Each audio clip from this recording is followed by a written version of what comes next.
Place EA960F4 LED cabinet flat on the workbench.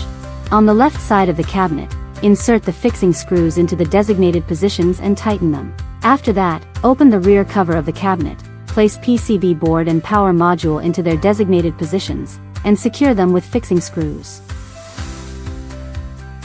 Then, connect PCB board and power module using the provided cables.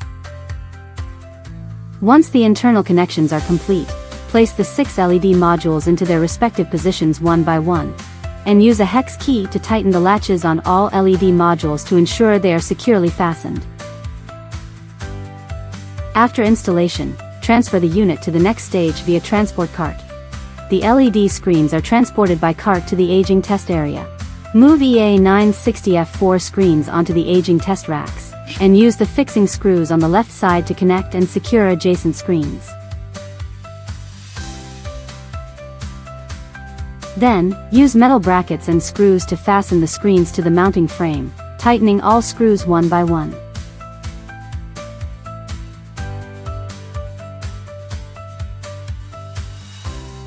Repeat these steps until all EA940F4 screens are installed on the racks.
After installation is complete, open the cable cover at the bottom of the rear side of each EA960F4 LED screen.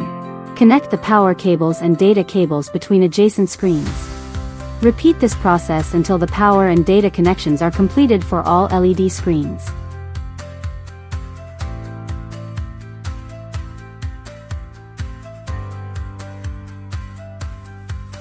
Start the test program and perform a full inspection of all LED display units, focusing on checking for dead pixels and color inconsistencies. Then, run a continuous 72-hour playback test to fully verify the stability and reliability of the screens.